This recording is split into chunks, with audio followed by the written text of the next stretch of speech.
Okay, good evening, councillors and directors, General Manager. I would like to acknowledge the traditional custodians of this land we are on here today, the Wiradjuri people, and pay my respects to their elders, both past, present and emerging. I inform those in attendance at this meeting that the meeting is being webcast and that those in attendance should refrain from making any defamatory statements concerning any person, councillor or employee, and refrain from discussing those matters subject to closed council proceedings as indicated in clause 14.1 of the Code of Meeting Practice.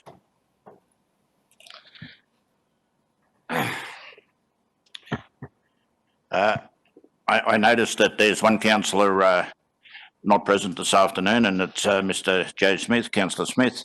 Move the apology, Mayor. Yeah. Second. Seconded. Those in favour? Thank you. Unanimous. Declarations of interest, councillors. No declarations of interest. Confirmation of minutes of the 22nd of June. Somebody like to move? Move, Councillor Ring. Happy to second. Seconded, Councillor Goodsall. Thank you. Those in favour? Declared that carried. Unanimous. Commemorations and announcements. Mayor, I have one, Mayor Thompson. Yeah, Councillor McAndrew. Firstly, Mayor, I wish to sadly acknowledge the sad passing of Julie Spears from Portland, originally from Portland, a lifelong resident, member of a large and well-respected family, and currently at the time of her death she was living at Cullumbullen with her husband Ross and was part of the Cullumbullen Progress Association. I'd like to extend our condolences to her husband Ross and all of her wider family. The second, Mayor, if I may, is also very recently the sad passing of Duncan Hall. Of course, you would know him quite well, Mayor. He was well renowned in sport, especially rugby league, and of course his daughter Sally works for council. So I especially extend condolences to Sally, his daughter.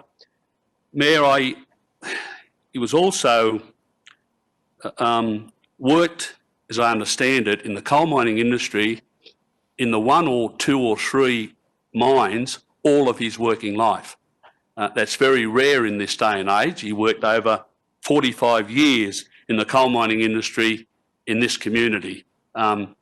As I understand, and you would know as well, Mayor, I think he entered the industry as an apprentice and retired from the industry at the retiring age of 60. So once again, extend our condolences to his family and also, as I said, especially his daughter Sally, who works for council. McAndrew. Mayor Thompson. Yeah. Councillor Statham. I concur with Councillor McAndrew. Julie Spears was a client and friend of mine for 40 odd years. A great loss to the Cullumbullen community and a great loss to her family. A very sudden, well, not the unexpected death, but a very sad death has occurred in Lithgow over the weekend of a gorgeous lady, Bryony Sheether, who has 2 little girls. She has suffered tremendously over the last few years, and her family. So the Sheether, Presbury family and their extended families, on behalf of Lithgow City Council, will be thinking of them over the time ahead, with Mark now having to bring up their 2 little daughters. So it's been a very tragic loss for Lithgow. Mr Mayor.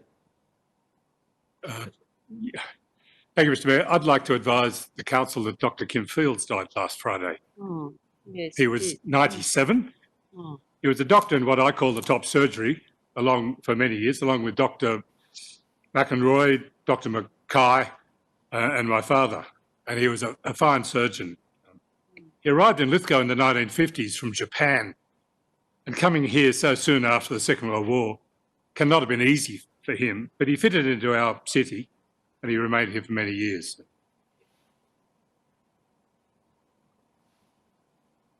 Mayor, I have one.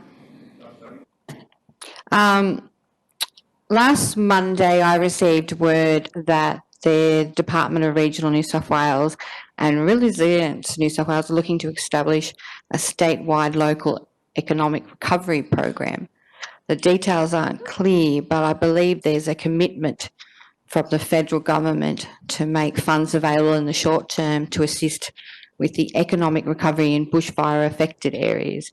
I have brought this up with the General Manager and he was looking into it, but I would very much like, if we've got any further information, that it's shared with the wider council. I do have one other, Mayor Thompson, please. On a good news story, it's nice to have a good news story around our local government area. Over the last few weeks, the council, Ali from Cultural and Development Department, has been organising with the proprietors of the foundations and Gang Gallery, some wonderful live streaming music programs. And I have attended them and they are absolutely wonderful. We have some amazing talent in our local area. So I think it's always good to be able to have some good news stories amongst the sadness that we feel. But congratulations to all the people that participated in those wonderful concerts. We do certainly have some amazing talent in our local government area, so well done to those people that took part in it, and well done for council for supporting that through the drought funding. Mayor Thompson, just one more. Just want to acknowledge Mr. Paul Carter for his retirement, 51 years in the fire brigade here in Lithgow. He retired last week, and just to acknowledge and congratulate him for his service and his time. Wonderful career, yeah. Mayor Thompson, I've got one as well. Mine's a good news one too, some good news out of Woolno Street this afternoon. So the torrential rain that we've had over the last 48 hours, the new bridge that council constructed with the support of the councillors has stood up. They've had no flooding, no damage to any property out there. So well done to Jonathan Edgecombe and all councillors who supported that. Yeah, thank you very much. Yeah, I did read the email and yeah, very, very well done. Congratulations. A public forum, Mr. General Manager, have we got any emails in for public forum? No. Thank you. There's no Merrill minute? Mayor, if I could, I've got two procedural matters. Yes, go ahead. First is relation to the start time of council meetings. I'm well aware that for the COVID 2-hour meeting restrictions, we implemented 6 p.m. That is not the formal meeting of meeting time of council. And now that we're meeting like we always met, face to face, although still with some restrictions to public forum, we should be moving back to the 7 p.m. start. I know in discussions with Councillor Goodwin, he struggled to get here tonight at this time, and I know others that work. And in any event, the formal time for council meetings is 7 p.m, not 6 p.m. And I'd like to make sure that the next council meeting we move back to the set time that is put in place by council as part of the code of meeting practice. Second procedural matter, Mayor, is that I know there's no public forum, but I know for sure there's a number of people watching the council meeting tonight, more specifically in relation to item 11.2.3, the Tweed Road DA. I'd like to move it forward after the notices of motion, if I could. Councillors, have I got any objection to either of those problems of Councillor McAndrew? Or they're not problems. With the 6 p.m. meetings, Mayor Thompson, that was tried to be initiated some years ago, particularly through the winter months. I think it's something that we can think about and put it to a vote maybe at another time. Okay, so are those in favour of both of those procedural motions going through? Thank you. Mr. Mayor, I also have a question on the agenda. I note that there is no report in tonight's agenda about the appalling 12,000 litre caustic soda chemical spill at the Wallerawang sewage treatment plant. Why haven't you brought down a Merrill minute on this matter? Surely the residents of Lithgow and especially Wallerawang deserve some explanation. I would have thought that you would want to explain in your Merrill minute of the 9th, why your Merrill minute of the 9th of March said there'd been no expenditure when in fact there'd been hundreds of thousands of dollars spent. My Merrill minute back then, at that particular time, everything was still under investigation, and I made no comment. And I made no comment to the media either, Councillor Leslie, as some other councillors did.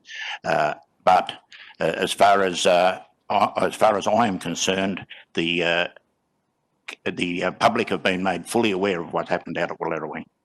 I mentioned it in detail on my session on the radio on Friday morning, and I've got no interest in going back there. You may not have any interest in the matter, Mr. Mayor, but it should be on the public record. A mere report to on 2LT is not on the council's public record. We need to have a proper report on it, and the information that was received from the EPA by Lithgow Council should be available for all residents of Lithgow. It is available, but I'll get the General Manager to speak to that. Thank you, Mr. Mayor. Yeah, as the council was briefed on the enforceable undertaking, there are obligations to fully exhibit and advertise that enforceable undertaking. There are advertisements have been placed in the local media and the Sydney Morning Herald. The enforceable undertaking is on our website. The Mayor himself spoke to this matter last Friday. In my view, there has been extensive public coverage of this matter. Thank you. We move to item 9.1, notice of motion ruled unlawful. There's a recommendation on the bottom of page 5 that be noted. Somebody like to move that way? Happy to move it. Move Councillor Ring. Have I got a seconder? Councillor Goodsall. Those in favour? Hang on, Mr. Mayor. We haven't had a debate yet. I wish to speak to it. I was waiting for Councillor Ring to speak in favour of the motion. That's the normal procedure. Do you want to speak to it, Councillor Ring? I don't believe there's any need to speak to it. No. Councillor Goodsall?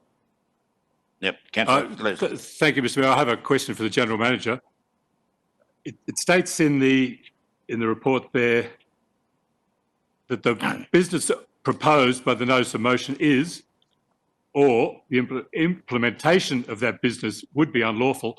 Can I ask which of those two it is, whether it's the implementation or the proposed business? Can I ask which, because it's an either or question. Mr. General Manager? Mr. Mayor, it would be my view that that the notice of motion qualified in both regards, but the report stands on its own feet. The matter was unlawful. Thank you, Mr. Mayor. I also have an amendment to the motion. I'd like to move an amendment. That is, there be a point 2 added, that representations be made to the Minister for Local Government that any council correspondence arising from reports or notices of motions debated in open council be made available on request to councillors and the public. I do this, Mr. Mayor, because this particular motion that I moved, and I'll go back and just go back to the motion that was carried by the council arising from the report of the General Manager the then General Manager on the 6th of April 2020.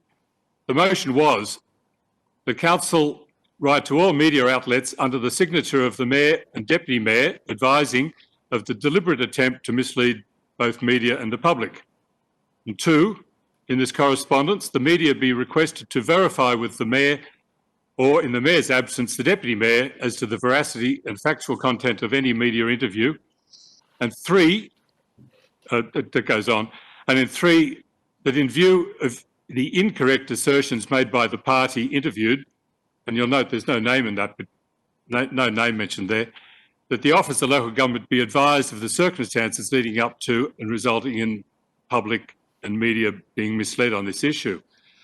Now, my notice of motion that's been ruled unlawful was very simple, that the council release the letter/email sent to the media outlets, and 2, release the letter/email sent to the Office of Local Government.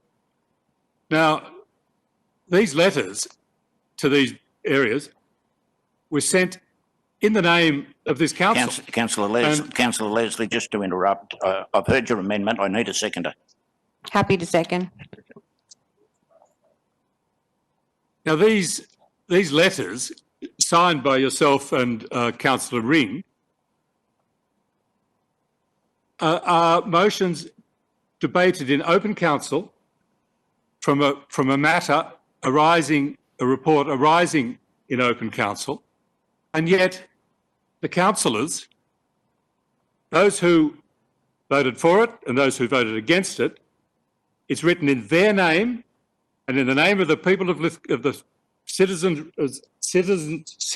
of Lithgow, and yet no one is allowed to know what was said. No one is allowed to know this.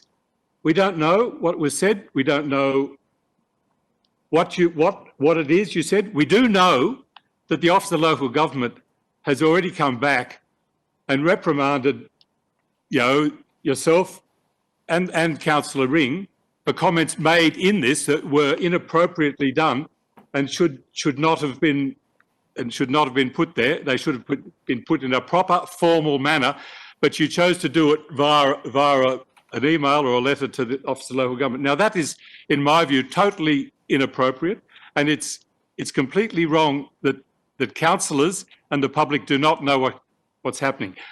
Hence my amendment that any motion carried from an open council meeting should be made available for the councillors and the public to know what's said. You criticised me, Mr Mayor, you criticised me for calling this council a super secret council. Well, this is exactly what it is. Councillor Leslie. Yes, Mr Mayor. I'm just asking you, you can put this in as a notice of motion at a later date. It's very plain to see that this is a notice of motion deemed unlawful, and you can put another notice of motion in with your amendment at a later date, as far as I'm concerned. That's how I'm ruling. Okay? A question, Mayor, if I may.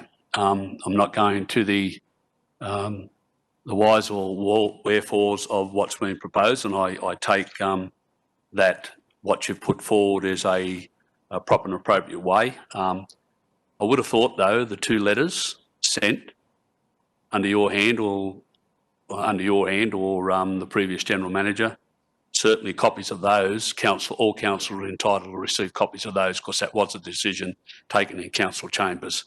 And if I recall, that decision we took was one to go off to the media outlets and one to go off to the Office of Local Government. It's quite clearly councillors are entitled to copies of those too. I haven't got a problem with that. Yeah. All I'm saying is that the general manager has deemed the notices of motion unlawful. So that's what I'm saying now. Not questioning and arguing. No, and if Councillor Leslie wants to come back with a notice of motion to say that in future that those letters be made available, well, we can deal with that on the night. But as far as I look at this notice of motion is deemed to be unlawful, and that's what I'm working on. Okay.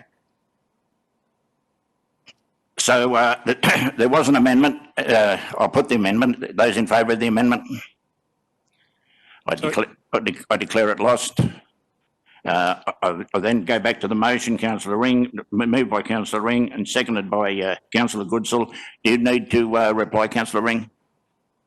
No, Mayor Thompson. Thank you. So I shall put the motion then. Those in favour of the motion?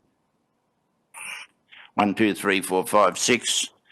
And Councillor Coleman and Councillor Leslie against. Thank you.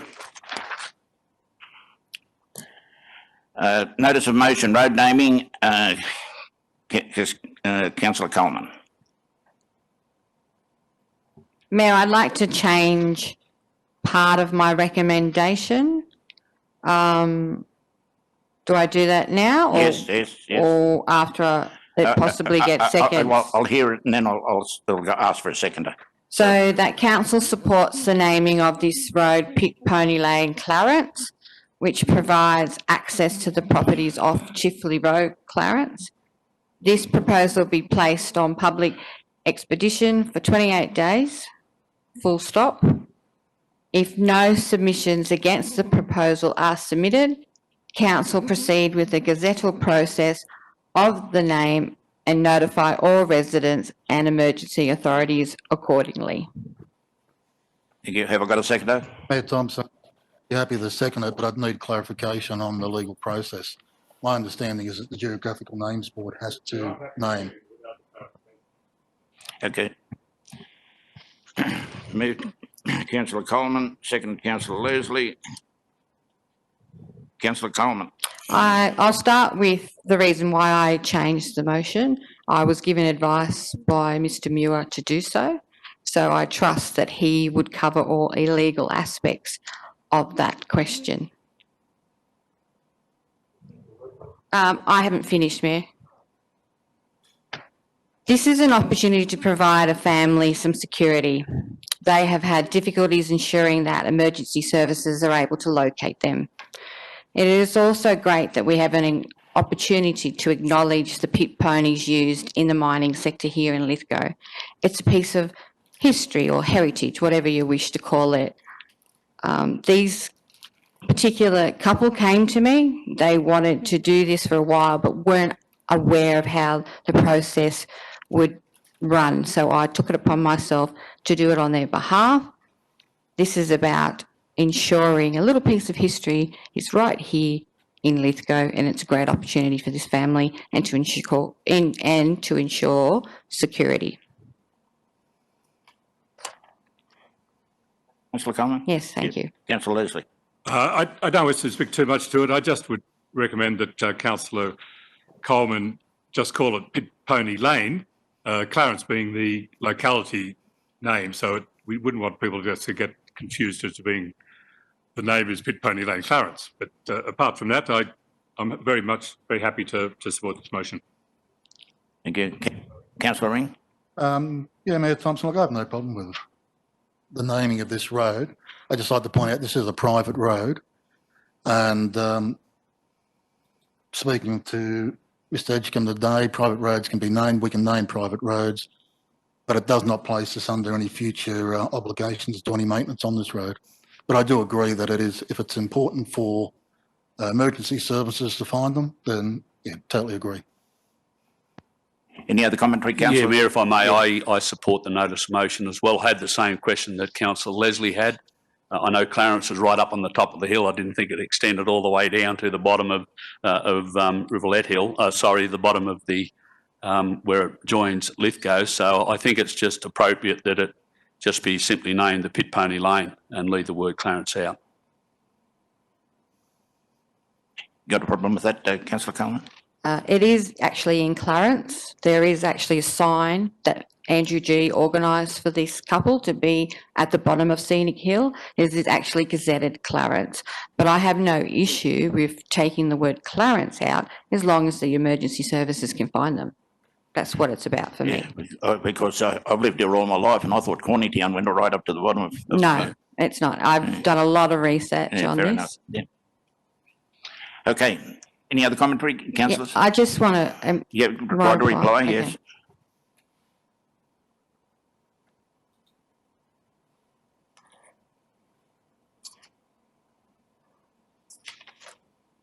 Oh, sorry, I was waiting for anybody else. Okay, great. Actually, we own 1/8 of this road, just for correction, and we've actually been maintaining it for some time now. So I like to correct that. It's very confusing because there is about, as I said, 8 owners, and we own 1/8 of this, and we have been doing work on it. But in saying that, I think this is important for the families that live on that road and a little slice of history for Lithgow. Thank you, Councillor Coleman. Right, I shall put that then. Those in favour? Carried. Question with notice. What is the maintenance cycle for resealing roads in the Rydal Township? Have we? Are you going to speak to that, Mr. Edcon? Thank you.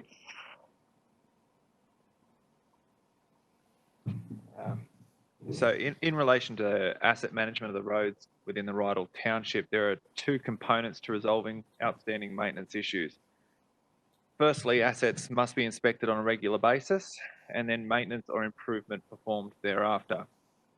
So with regard to the the inspection of an asset, as it stands, roads in the Rydal Township are inspected on a 6-monthly basis at a minimum, often more frequently while conducting inspections of other assets such as drains, curbs and pedestrian bridges. However, as part of the development of its asset management system, Council is in the process of setting a defined hierarchy of timeframes for periodic asset inspections based on the classification of the asset itself to promote a proactive inspection schedule.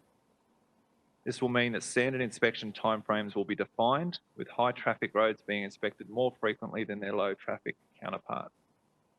Nonetheless, it'll always be the case that council will always draw from community feedback, as unexpected issues can emerge outside any scheduled inspection.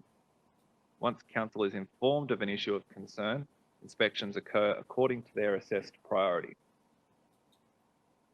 Now, in terms of the maintenance that may or may not occur as a result of that inspection, each time a road is assessed, a decision is made whether to perform maintenance or not based on many aspects, such as vehicle counts, percentage of heavy vehicles that use the road, whether the road itself is a tourism or a school bus route, the classification of the road, for example, arterial versus local, geometric constraints such as sight distance, and finally the condition of the road itself, taking into account all of the previous considerations.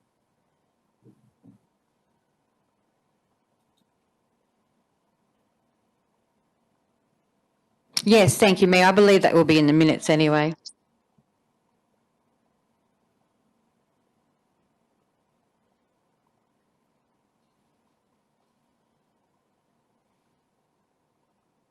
The council is happy with the report? Thank you. Thank you. Righto, we move to 11.2.3. Proposed. Mayor, I'm going to move that the matter be deferred for an on-site meeting Happy to second. involving the applicant and the affected and concerned residents. Just very briefly, Mayor, I've read through the report.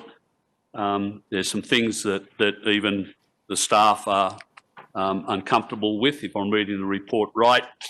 But equally, this development and associated developments has a long history of which, except for yourself, Councillor Stathan and myself, the other new councillors wouldn't be aware of. And I think it's important that they be given an opportunity to have a look at the site and all the matters pertaining to this application, its stages, not only one, but right through, and the effect it has on adjoining properties. The other thing I'm concerned about too, when I was approached in relation to the development application, I'm being told once again, and this concerns me, and I've raised it before, a lot of the adjoining landowners were not notified.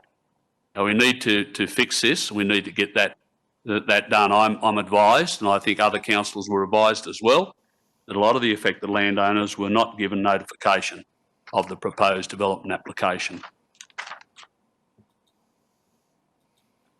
Mayor Thompson, I'd like to add to the amendment, and that is that... It's not an amendment, Mayor, it's a motion. I'd like to add to the motion, if I may. I put it forward if Councillor Gange is happy to accept it as an initial point, that's fine. If not, I'll move it as an amendment. That the administration amend the development application report to be submitted at the next meeting to ensure greater clarity concerning issues pertaining to access, the fact that access as proposed in this does not conform to engineering guidelines of council, that the report explains why this battle axe block is an exception and should proceed, and that the report contains the architectural drawings and plans and proper assessment of the 3 proposed dwellings. The only problem I've got is, if I'm correct, Councillor Ring saying at the next meeting. Well, we may not, if I've got it right, you're saying at the next meeting. Well, I'd like to... we may not have had the on-site meeting and or have all the facts in front of us, and in fairness to the staff, all I'm saying is I haven't got a problem with what's being proposed by Councillor Ring. I don't want it based on it have to be at the next meeting. Yeah. We'll amend that then, just to leave the next meeting off. Next available. Other than that, I'm fine, Mayor. Next available time. When Next available time, yes. Yeah. Mayor Thompson, if I may speak to that, but this is a very complex matter. I'm not really concerned about the history. That's not really relevant. We're only concerned with what's in front of us. As a council, we've never had a concept DA submitted to us. And when I read it, I had to read it 2 or 3 times. I read the full report, and it is a bit confusing. I have spoken to the administration on some of the issues raised, but I believe it needs to be articulated in the full report so that all councillors are aware of the issues, and so that we can explain to the public when we meet them. But I think, yeah, on-site is definitely an important thing, given it's contentious and being consistent with how we've approached all other DAs where there have been concerns, and on-site is essential. Thanks, Mr Mayor. Yeah, I also support the idea of having a site inspection, but I have a couple of questions. You know, this is a comment first. For the second time in a month, we have an officer recommendation for approval despite problems with, concerning access. Now that concerns me. I always think that those matters should be resolved first, and then we can deal with the development application on its merits, but not having to sort of worry about whether they've even got access or something. It just so confused. And I'm concerned about the piecemeal approach with this whole thing.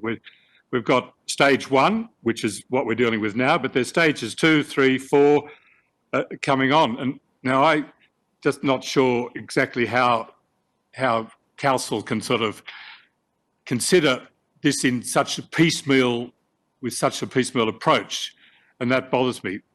But it was put to me also by a resident who rang me up that the developer had already appealed to the Land Environment Court. Now, is that correct? I would not know, but Mr Muir, please. Thank you, Mr Mayor. I suppose I can answer a number of these questions if you like, or we could leave them to a later date, but there's been no appeal lodged to the Land Environment Court, no.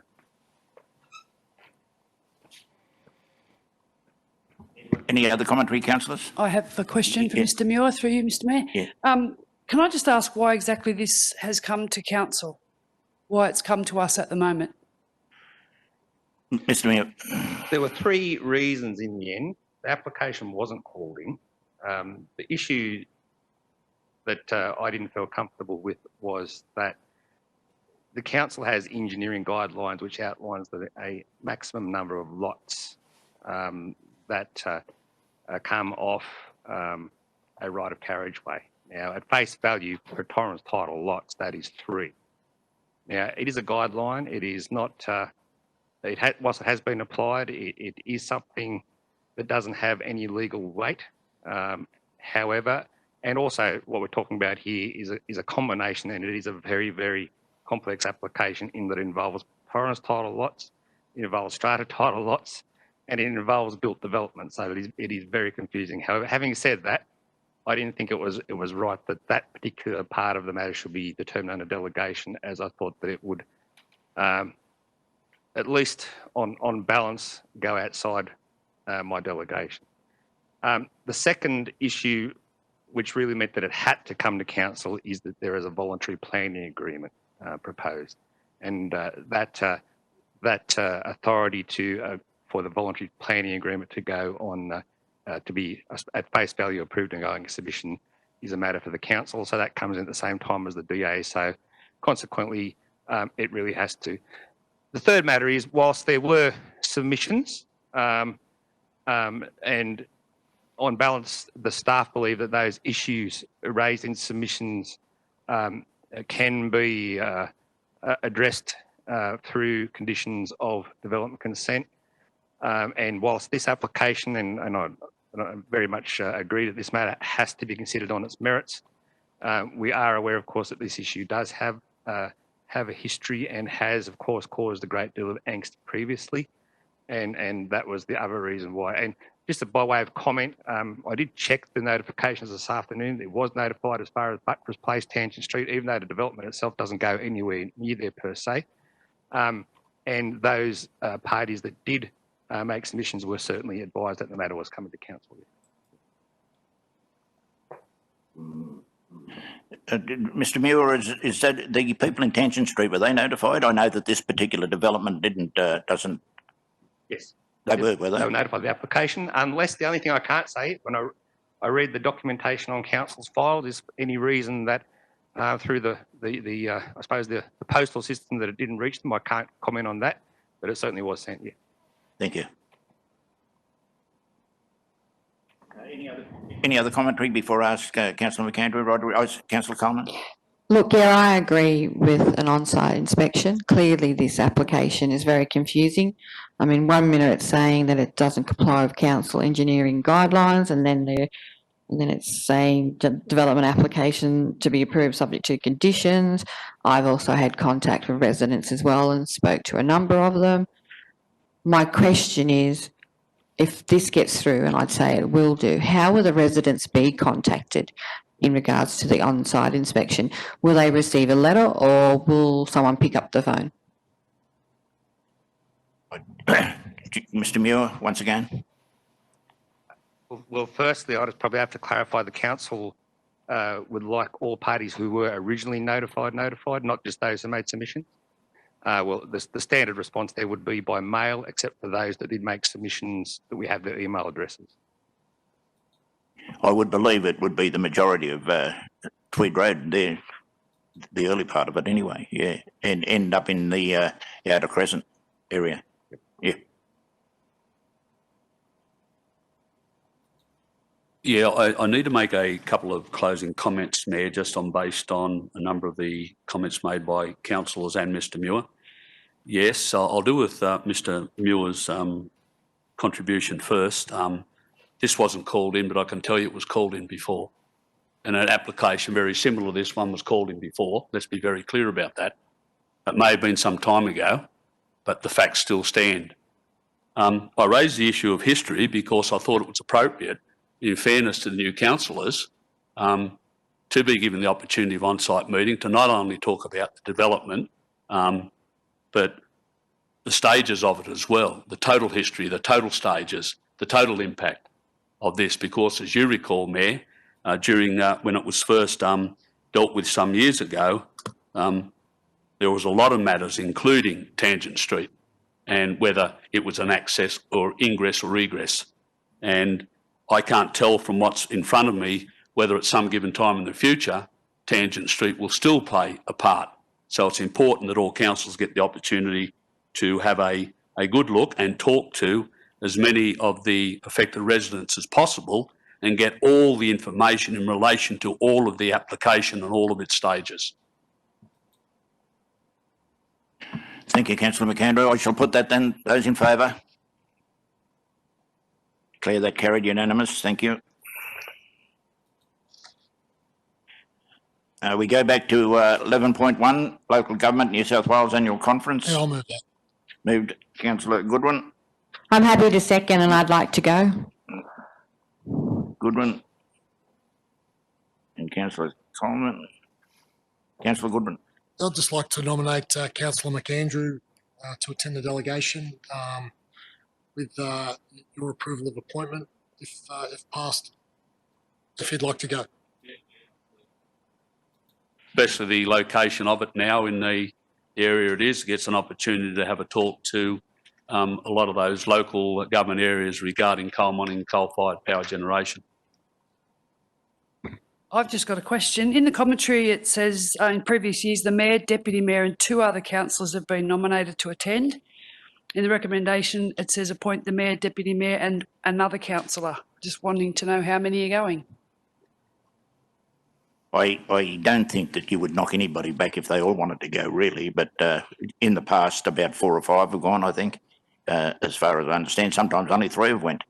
Generally, the General Manager, or in his absence, his appointee, the Mayor, the Deputy Mayor and generally 2 other councillors have gone in the past. Yeah. Well, Mr Mayor, I'd like to change it to ask if Councillor Coleman could also go as well. Yeah. Yeah, thanks for that. I'd like to go because of my own individual networks. I've got a number of networks, as you know, Mayor, Yep. that can contribute to sourcing information and assisting Lithgow City Council. Okay. No other commentary? I shall put that then. Those in favour? So, Mr Mayor, could we actually have... What the recommendation is? Yes. Who's- Councillor the mayor, the deputy mayor, and whoever they will be after the election, Councillor Coleman and Councillor McAndrew. Now, I think that if reading this, authorise the mayor to appoint alternative delegates if required. So if somebody else wants to go at that time, I'm sure that there won't be a problem. Yeah. We got that up there? Councillor McAndrew, Councillor Coleman. Yeah. Okay, I shall put that down then. Those in favour? Declare that carried, unanimous. Thank you.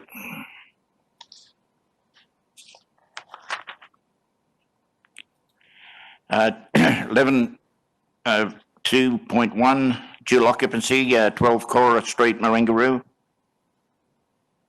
We've got somebody you'd like to move? Happy to move it. Move Councillor Ring. Seconder? Councillor Goodsall. Councillor Ring.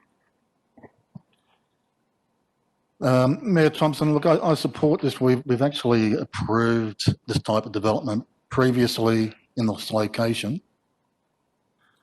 And my only concern is that we continue to have these sort of applications come to council. We need to either have delegated authority go to the administration to make a decision on this, or we need to deal with the conditions placed on this development back in the 1990s and remove them if they're no longer relevant. That's something I'd like to bring to the next council meeting if I can. I've spoken to Mr. Muir about it, but it's definitely something we need to look at. We don't need to delay these sort of processes. This should really have been able to have just been done with delegated authority. Thank you. No, I support the request to variation. I just think we need to treat each case as it comes, and I think it's important that it does come to council, not delegated authority. There is some significant changes that we have to make, so yeah, I support it. Any other commentary? No, I shall put that then. Those in favour? Carried, unanimous. Mayor, if we could get some warmth into the chambers, please. Somebody said that it's working. Well, if it's working, it's on aircon, you know, and I can't seem to operate the heater behind us, so we could get some warmth in the chambers. Yeah, I mean, generally I'm the most hottest person in this room and I'm freezing.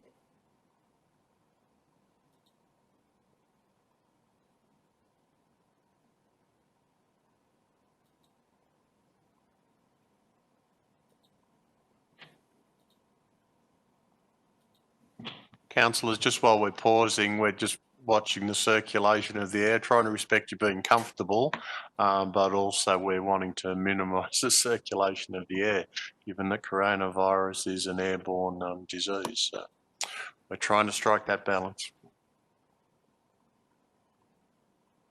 Well, it's probably better that the aircon get turned off and we just rely on the 2 gas heaters.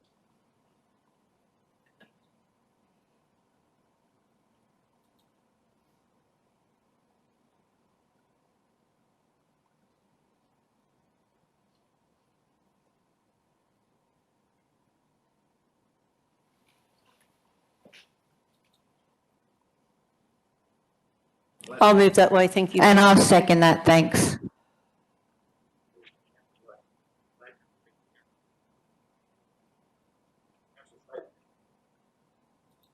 I think this is a very positive outcome for the people that are doing this subdivision. They're a young couple. They've taken a lot of risk.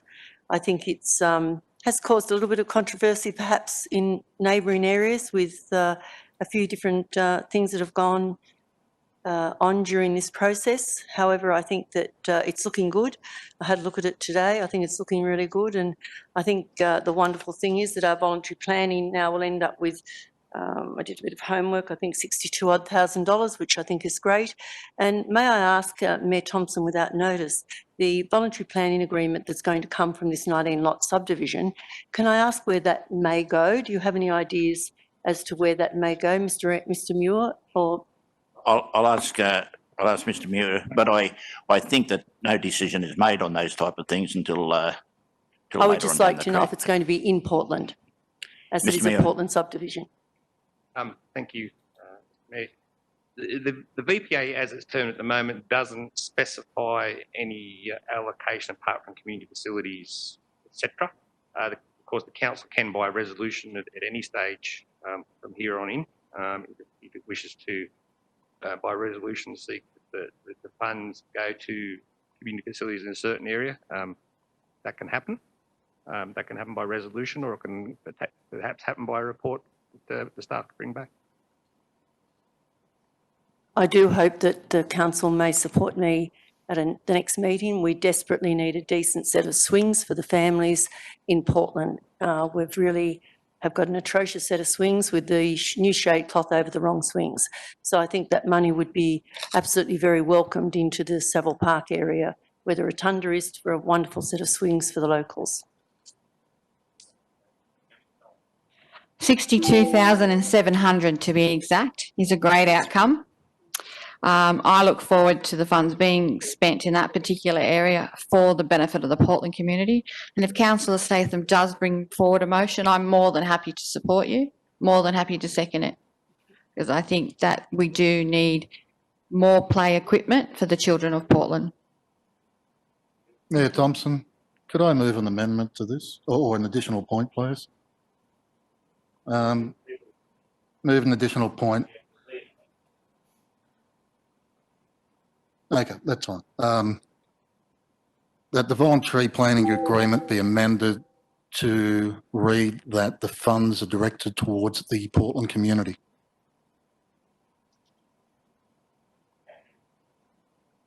Oh, totally, because the swings are going to be built in the Portland community, so I'd be very happy to accept that, yes.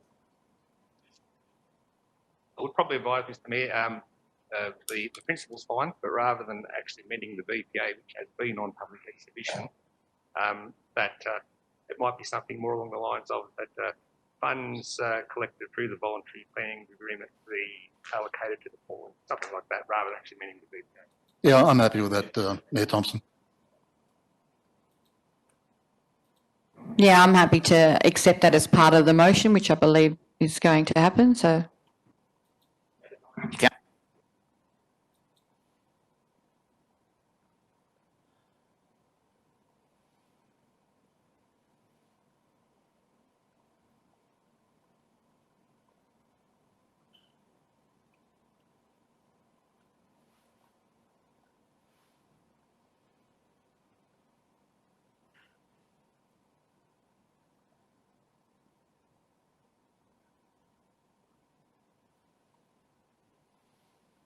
Okay, councillors that sit there in front of you now, are you happy with the wording?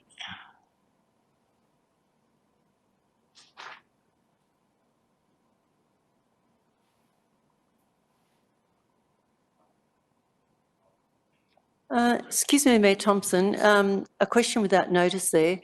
Is it ethical to lobby the owners of that subdivision and say to them to suggest that we would like swings in Portland? I personally can't see anything wrong with it, but I'll ask the opinion of the General Manager. Mr. Mayor, I think the recommendation as it stands is adequate. We understand the will of the council. We can bring a report back, or by way of memorandum, we could describe the works that the funds could be directed to in that locality. All right, thank you. Okay, councillor, we'll put that then.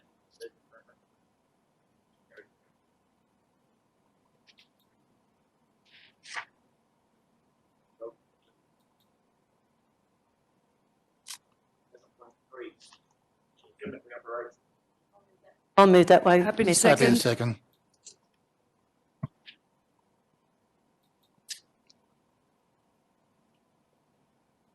Good so.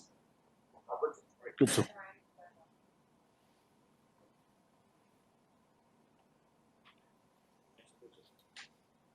No, councillor, me.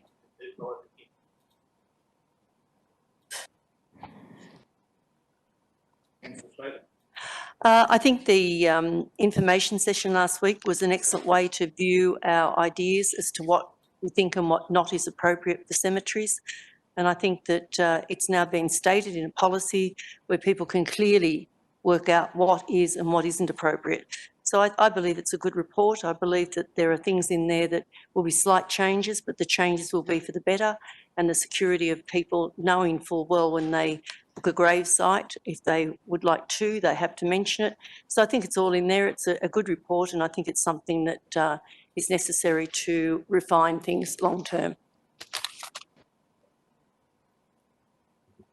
Councillor Statham took the words right out of my mouth. Some sensible changes to the policy. Well done to the council staff.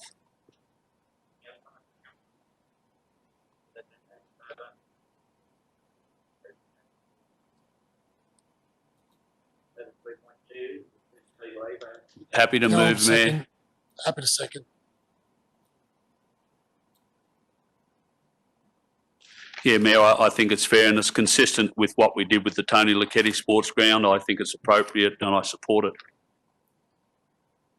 Yeah, I think with the COVID, sporting associations are finding it more difficult to raise sponsorship. So I would support anything that would help any of the kids playing sport and any of the associations.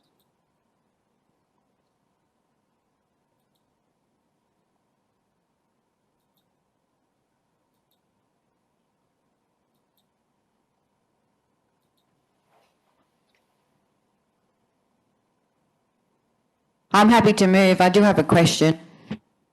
Happy to second.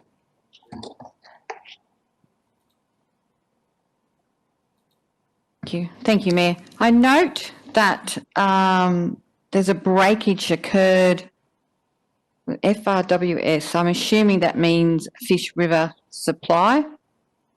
That acronym means Fish River Supply pipeline feeding into Lithgow at Wang, which is the Oakey Park supply. So I note that there was a breakage that occurred along that pipeline. My question is, how soon before the water main can be replaced or fixed? Buckins.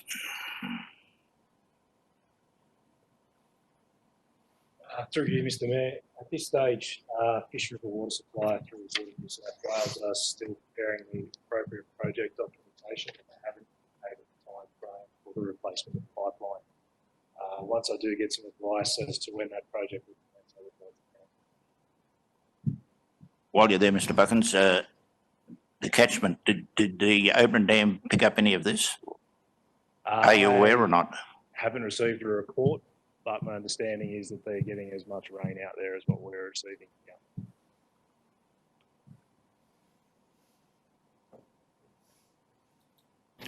No, I'm all good. Thanks, Mr. Mayor. Thank you, Mr. Mayor. As of this afternoon, southbound Fells have had 7 rain. Thank you. Actually, that reminds me, I've noticed that a number of the council officers are speaking at the dais there, but I'm not sure that it's being broadcast into the web thing, is it, or not? Because it's not actually coming across very clear to me here. But I just anyway, oh, okay. No, thank you for that. It just it was just reminded me when Councillor Goodsell reminded me to put this thing on. So we've had 70 mils out at South Barn Fells, and normally Lithgow gets more than that. So I assume that that's going to substantially change the 69% that's in the Farmers Creek Dam. And was just raised then that whether what's happening in the Oberon catchment. Now, if of course they're getting a reasonable amount of rain, then just ignore what I'm going to say.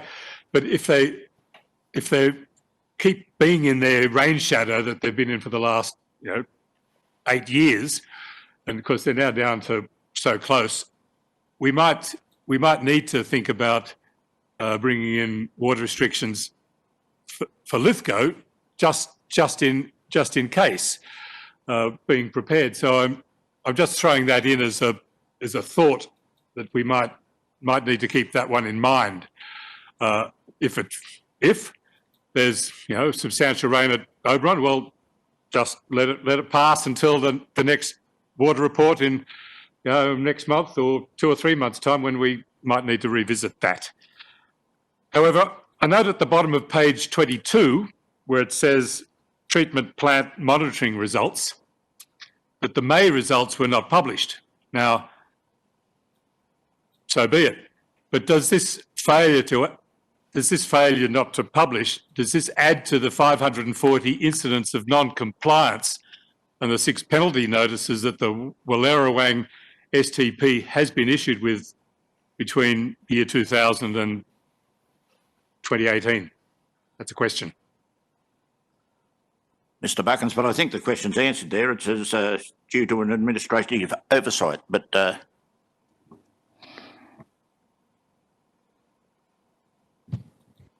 Through you, Mr. Mayor, it is one of those items that is reported in our annual return, and it does sit as a non-compliance on the licence.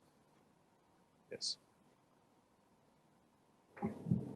Mr Mayor, I've got a Miss- question. Sorry, go on. Just for Mr Buckins again, during the summer when we did ask about implementing some water restrictions, Mr Buckins commented that the community made our own water restrictions. So the residents were using way less water than what we needed to, and therefore that was helping the cause. I just wonder if the residents are still doing that. Certainly. Through you, Mr. Mayor. Water usage is still down. In regard to restrictions, it is something that we keep a constant eye on. It's a weekly, and it's certainly getting to the point where we are close to having to move to restrictions. This rain is welcome relief, but demand is still quite low on the network. We have addressed a lot of leaks on the customer side, which has saved us around 40 odd megalitres since December. That in itself equates to an additional 10 days water supply just on that. We are also implementing further means so that we can measure our own leaks within our own network and proactively fix them to reduce losses in the system as well. So demand is still quite low, but that is expected to start to rise once those warmer months start to come in. Mayor Thompson. Like Councillor Leslie, I did read the second last paragraph of page 22, but I see that myself personally as, yes, it was an administrative oversight, but I believe that's been transparent and admitting that something has gone wrong. It obviously has been reviewed and the process will now be strengthened.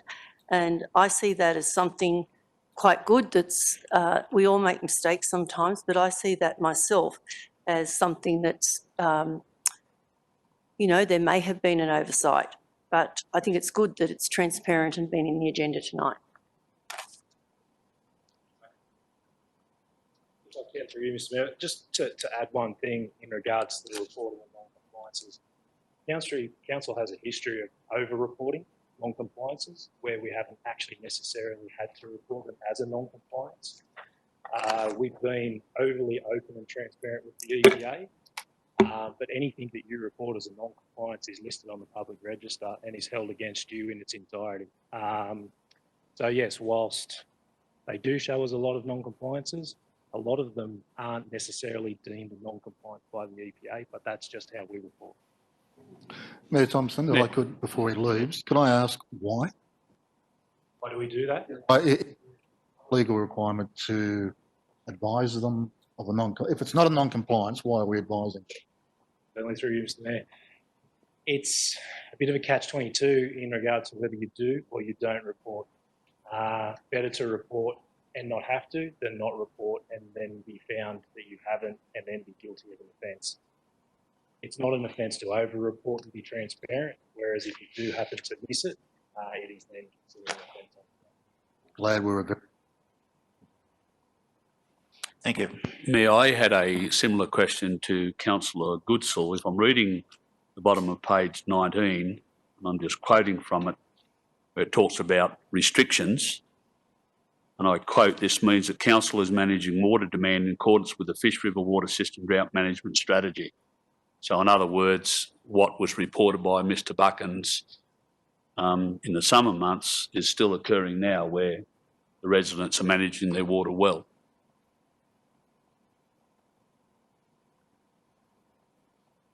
Mr. Mayor. So not only are the residents managing water usage well. Council also changes the way we operate the system. So the restriction levels are in on the Fish River, and whilst ever we use less water than what our restricted level is, we're seen to be complying with the drought management strategy. So what we do is basically shift the zones that we feed from Oakley Park, utilise more water from the Lithgow scheme, basically to take the pressure off Oberon. And similarly, if we had the reverse effects, we would take more water from Oberon and bring it into Lithgow to ensure the supply in town. So it's a two-sided thing where customers do their part, but we also manage the larger supply system as well.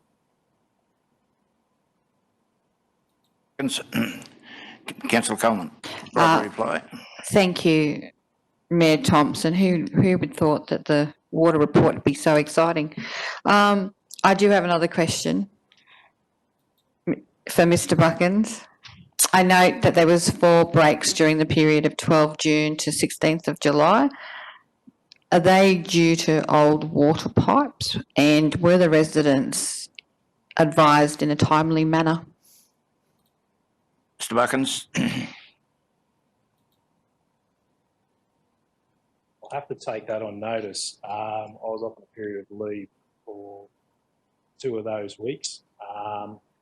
There was 2 of those breaks that only affected a small amount of customers, where once they notified us that they were without water, they were basically told the reasoning. I think it was around 4.1. But there are a couple there that I don't know. I look forward to your response. Thank you. I shall put that then. Water report, those in favour. Thank you. Carried unanimous. 11.51. Happy to move, Mayor. Happy to second. Councillor McAndrew. Very briefly, Mayor, the report is self-explanatory, but I just want to read from quote parts of page 25 of 59. I quote, given the current economic and social circumstances, the tribunal has determined there be no increase in the minimum maximum fees applicable to each existing category. And as our category is not changed, then as I understand the report, we're the status quo. It needs to be supported. Everyone's doing it tough, and if that means no increase in councillor rates for this financial year, then councillors and council is showing appropriate response to the economic and medical crisis we find ourselves in at the present time.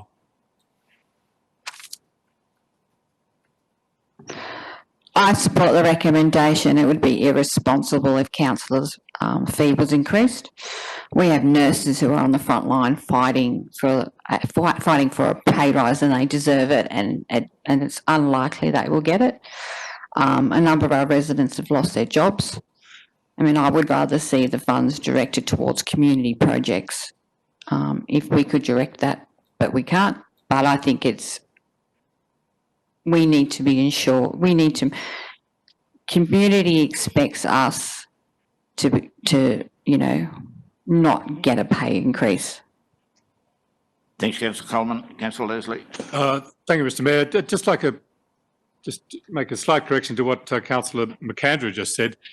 What that item you just read out, given the current economic and social circumstances, the tribunal has determined that there be no increase in the minimum and maximum fees applicable to each existing category. We're talking about minimum maximum. Now, Lithgow Council is neither on the minimum nor on the maximum. So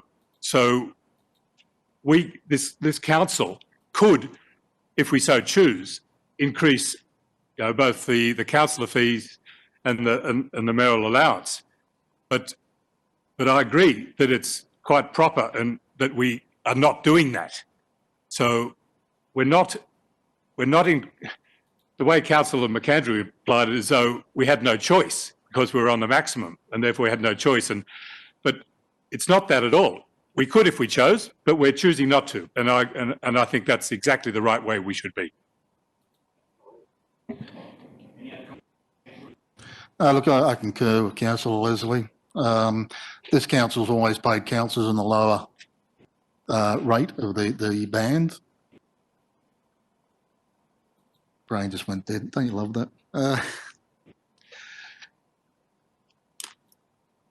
But yes, basically, in terms of our costs, operating costs for councillors, in terms of category 4 councils, I looked into it when we were doing the rate increase, and the cost of councillors to our community is very low compared to other category 4 councils. So look, I fully support it in the current conditions. Yes, Mayor, let me clarify. The recommendation is quite clear. It talks about 11,119 for councillors, 23,546 for the mayor, and a car lease payable by the mayor. My understanding of the report is that that will remain the same for this year. That's the status quo. Irrespective of what the tribunal has determined, some time ago this council made a decision for whatever reasons long before I came on council to sit somewhere between the minimum and the maximum. I don't know what the reasons were for that, nor am I interested in that. Simply say that what the recommendation which I moved is that the status quo remain as it relates to payments to councillor and mayor.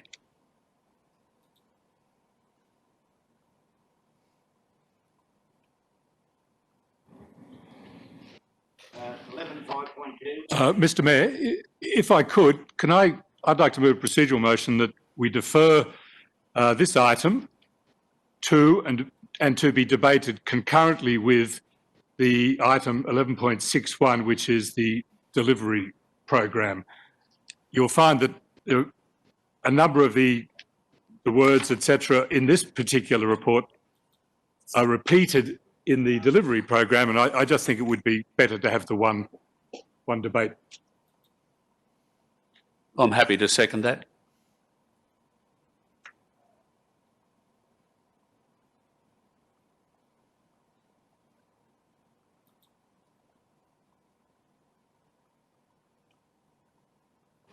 Mr Mayor, I'm happy to move this.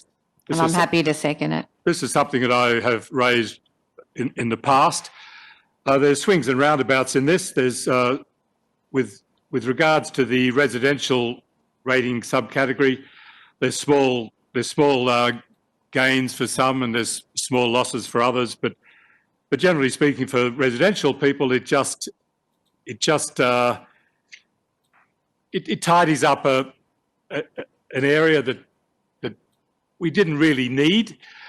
Another complication we didn't need, and that's gone. Liddesdale is clearly a rural area, a rural precinct, and it should be treated as such. With regards to the business ratings category, however, there's only 4 business properties in the current Liddesdale business subcategory, and they will get, to quote, a significant rate reduction. Now, I think this is right. And of course, there's a minimum rate increase for the 115 rural business rate players. Now, I think this is significant. There'd never been an advantage, and there was no advantage to those businesses, scattered as they were across the former Liddesdale subcategory. There was no gestalt, there was no community of interest, there was no benefit. People didn't walk down the street from one to the other. They didn't drop in for a cup of coffee at the local coffee shop and then go next door to one of these businesses. So I think this was right. I was disappointed that it took so long to do. I think when it was raised some months ago that we could have done it for this next financial year, but so be it. That didn't happen, but it will apply. If should this be carried, will apply from the 1st of July. But I thank Mr. Gurney for following through on this. It took a while, a number of sort of questions about exactly what was involved one way or another, but I think it's a very good result. I have nothing to add. Any commentary, councillor? Yeah, I have a question and concern. I recall this being discussed a long time ago, but it was discussed as my memory serves me right, it was discussed in relation to introducing a power station rate. And once introducing a power station rate, it meant that there would be no rate increases for anyone. Well, I'm reading what's being proposed tonight. There'll be minimal rate increases for 115 rural business rate players, and there'll be a minimum minor rate increase for 133 Lisdale residential rate payers. Now, I see there's a decrease for some as well, but and I stand to be corrected, but my understanding was that when we were looking at the power station rate, we could implement that, and there would be relief for Lisdale business and relief for Lisdale residential rating, but that would be all taken up with what we would gain with the power station rate. That was my understanding where this all was driven from. And I'm a bit concerned now that we're moving to a position where we will be increasing rates for certain of our people within our local government area. We're under what was proposed at the time, it would be taken up by the increase in the power station rate. Mayor Thompson, if I may. Yep, Councillor Ring. There's been a lot of discussion on this issue. This issue came out of the discussion about the rates for the power stations, and it was moved in those meetings to use the rates to offset the business rates in Wallerawang, which I believe at the time are higher than what they are in Portland. Because with rates, we can't actually increase overall. We've got to balance out. We can only raise so much money. Councillor Leslie's right. This is swings and roundabouts. To fix this problem, I mean, some people will get a benefit, others will get a slight increase. But reading the report for those who are getting an increase, it works out about $1 a week. That's $50 odd over the year. It's not a significant amount. It does make life simpler for council. I believe it's been a long time since we've had a significant rate review of the categories. If and when the issue with the power station rates is resolved, and if they are paid at the high level, then we can assess whether or not the increased money is used to minimise rates in this area or the Wang community. I don't see it as a problem.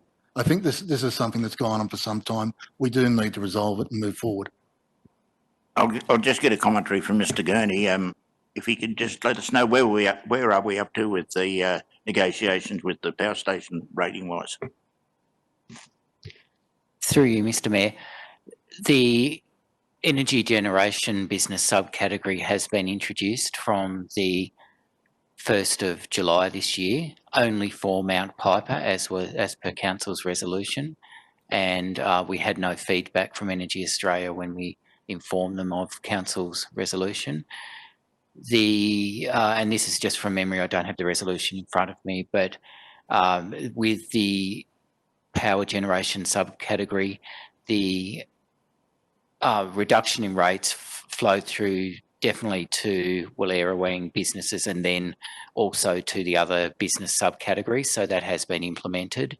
The Lidsdale we did treat as a separate issue subsequent to the power generation one. So there have been savings for the business subcategories flowing from power generation, from the power generation subcategory.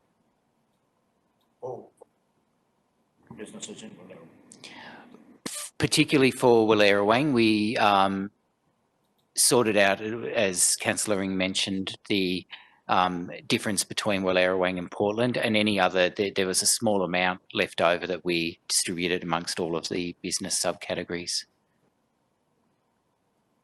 Okay, any other commentary, councillors? Right, a reply, Councillor Leslie. So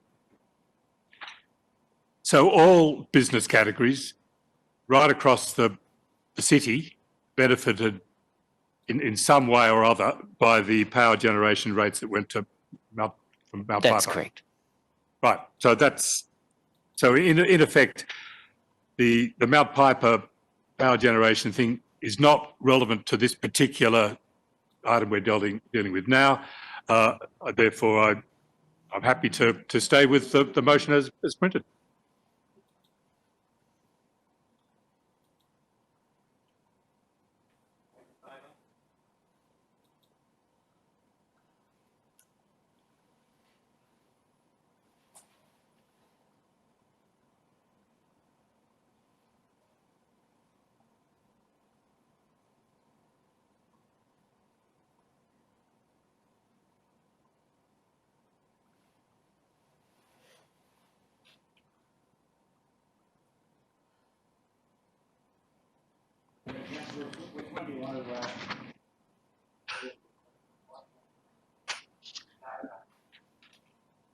I'd prefer 5.2. Mr. Mayor, Look at the cash flow. my motion was that they be dealt with concurrently at the same time. I mean, we just so we can talk on either one or the other, and then at the end, you, Mr. Mayor, will have to work out how to put the motion. So I appreciate. Mayor, I'm happy to move both items, and I've got questions, of course. You're happy the second? My first question is in relation to item 11.5.2. I just want to confirm at the bottom of page 28, where it talks about the 2020-21 projects to be deferred, the second dot point, Farmers Creek Shared Pathway. I take it they're talking here about the Farmers Creek Shared Pathway post the decision we took at the last council meeting for the money to be spent on the pathway from Tank Street through to Lake Pillins. Have I got that right? Because that's a standing decision of council, and this is simply talking about after that. Through you, Mr. Mayor, that is correct. So it is proposed to carry or to put to council to carry over or revote the funds that were not spent in the previous financial year, last financial year being to the end of June. And that includes as per council's recent resolution. And we have been doing a stage of works each year to defer the next stage that was going to be done in this year to the following year. So the decision taken at the last council meeting, that work will be finished in this financial year. That's correct. That would be included in an August report on carryovers revotes. Thank you. Mayor, one other question on the I'll find on the 11.6.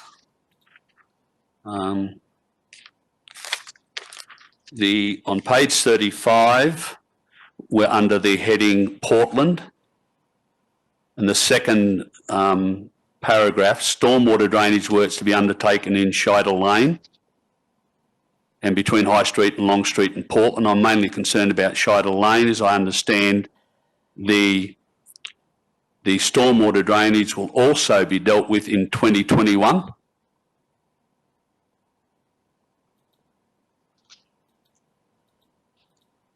I'm not saying about I know the road's got to be done after the stormwater's done, but the stormwater will be finalised in this budget, in this financial year.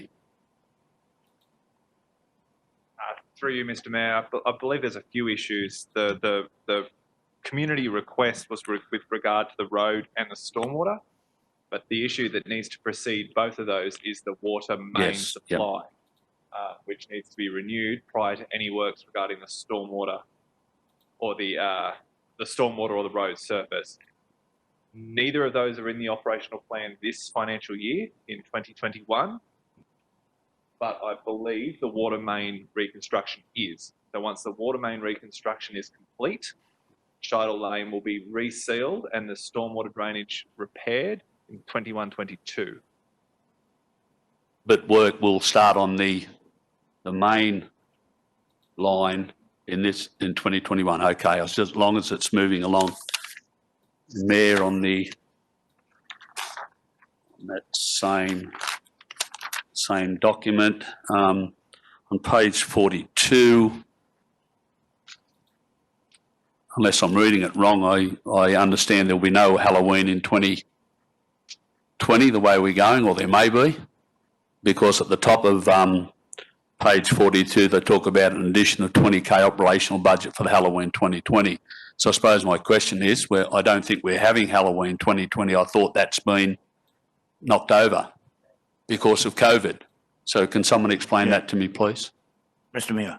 Yeah, there's certainly no doubt that council did knock over Halloween in its form, which we are used to. What we are proposing here is something in accordance with what the rules are at the time, basically to preserve the brand. Now, if that's a smaller type of event if we're able to do that at time. But one of the things we certainly want to be able to do is to have the short film competition, to even expand that, perhaps some things via a video link, but maybe a small gathering at the Union Theatre might be possible at that stage. Oh, This is just very, something to very satisfied, Mr. Muir. I'm very happy with that. I didn't read that in the report, so I'm very happy with that. I'm quite comfortable with that. That's the questions I had, Mayor. Look, I reserve my right to speak at this point, Mayor. Yes. Thank you, Mr. Mayor. The reason I asked for these two to be debated together is on page 28, there's an item, 2020-21 projects to be deferred, and then the list a whole series of numbers of items. If you go to page 40, you also see proposed changes to the Capital Works program, and you find many of the same items again. Now, I just maybe it's not going to work, but I thought that we could do this. Now, with regards to cash flow issues, I mean, I can understand we have a problem with cash flow. We have people who are, for one reason or other, delaying paying their rates because of COVID, and they've been given that time. We have problems with our water, people paying their water rates and on time or before time. So there's a problem. We also have the $100,000 fine from the EPA. No mention of that, and how in the report on just how that might affect our cash flow problems. There's no mention of which works are to be deferred as a result of, if any, which are to be deferred as a result of this. Perhaps we could get a verbal comprehensive report on that one. But there are a number of issues that I think that we have a great problem. Moving back to page 28, we've got capital works on Bank House. Now, are we expecting the grants to remain available? If it's funded from reserve, don't we have the money in reserves anyway? So if we have the money in reserves, then why are we deferring it? And if we will we or won't we keep the grants available for that? There's one question. The Farmers Creek shared pathway, do we lose the grant funding if we don't proceed with it? Now, I'm not convinced that the council has received the full information necessary to make an informed decision on that, and I'm not quite sure what I'll do about that. But I refer in particular to the pinch point at Atkinson Street, and whether it's able to build a bridge at that point, and whether that bridge is to be part of this year's or next year's or the year after's funding. But nonetheless, we are talking about it's proposed to use the carryover for this year, but only to complete the current stage. Then we move to the cemetery works. Now, this is revenue funded, $99,000. Now, of course, if you have a cash flow problem, then funding this from revenue is a problem. But I think it should be funded from loans. And because the people who will benefit from these input, should be the people who pay for it. That's what loans do. The people who are going to use it, i.e. the future, should be the people who are going to pay. Now, the same thing applies with plant replacement to some extent. The avenue aspect on that should be loan funded, because I assume that reserve funds are currently in the bank. I assume we have it. And then there's playgrounds, shade cloths, and public computers. Now, all of those items are needed now. We don't want to defer them. I mean, kids grow up. I mean, there's a small cohort of kids using, playgrounds, and every year a bunch of them get too old to use it and they move on. But those kids miss out. So they're the people that we should be funding now, and they're ideal infrastructure programs for loan funding. You pay it off while they're being used. But that's, but they're not. They're being, deferred to later in the year. Well, so be it. Again, the library parapet and awning revenue is revenue funded. Well, people who walk up and down Main Street need to have the awning there. and they needed to have it now. They don't, that shouldn't be deferred to later. And it should be done now. We don't want to put those things off. So I'm concerned about that. So I'd like to move an amendment to, and I'll leave it up to you, Mr. Mayor, as to where you put this amendment. But my amendment is that the council investigate loan funding to pay for those projects that are proposed to be paid for from revenue and are recommended for deferral to the 21-22 year.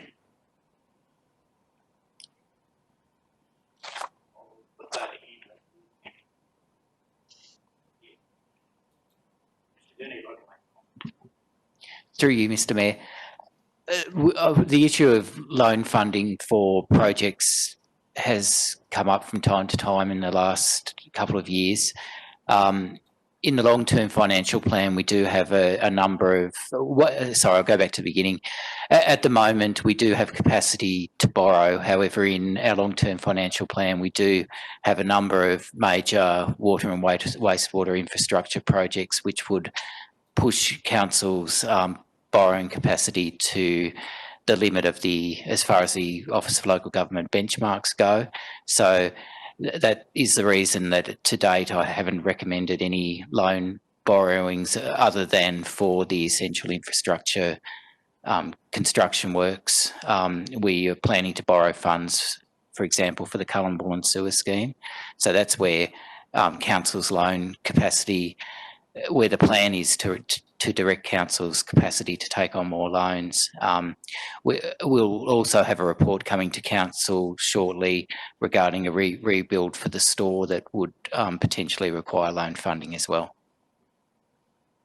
Mr. Mayor, if I could just clarify my amendment, and that is that the council investigate loan funding to pay for those projects that are proposed to be paid for from revenue and are recommended for deferral to the 21-22 year. So we have time to do it, because no matter what happens, these aren't going to be done immediately. They are going to be deferred. So there's time to get a proper report, a proper understanding of just what we can do and get it done. So these projects that are needed now can proceed, as opposed to the recommendations that before us would be deferred for 12 months. And of course, maybe longer when we get round to considering it all again next year. General Manager would like to make a comment. Thank you, Mr. Mayor. Just to provide some more context, this is a tough decision tonight, isn't it? Because I know that this council wants to provide more services to the community, and that's completely understandable. But these are extremely hard times that we're in, and you know, who would think that they would be such hard economic times? And council's not immune to that either. This is a very prudent, it's a hard budget, but it's a very prudent advice that you've got in these reports. It does have a provision, and you know, fingers crossed, and let's try and be optimistic that there will be some bounce back and some recovery, or some further funds will be found either by grants or other means, and we can revisit this via the quarterly reviews, and we could turn on projects if that scenario should eventuate. But the Councillor Leslie's recommendation causes us no hardship. We can look at and bring a report back on loan funding. And I think it would be prudent, we need to come back to you and talk to you about the long-term financial plan and get your support for the recalibration of that plan. So I think we bring the long-term financial plan back, and as a feature of that, we could talk about our capacity for loan funding. But I say again, and this is a hard but a sensible budget. And if there is any windfall or opportunity to turn any of these projects on sooner than later, or back on, we'll be coming back to council to do that. Mayor Thompson, I'd like to speak. Thank you. Councillor Statham. And we need a seconder for the amendment. That's right. Happy to second the amendment? Okay, Councillor. I agree with the General Manager. I think it is unprecedented times, and it has had an effect on every business and every household in all local government areas all throughout the world. There's a couple of things that I think we'll talk about later. The Cullumbullen residents are anxious to know about the purchase of the lands. That's obviously going to be in closed council.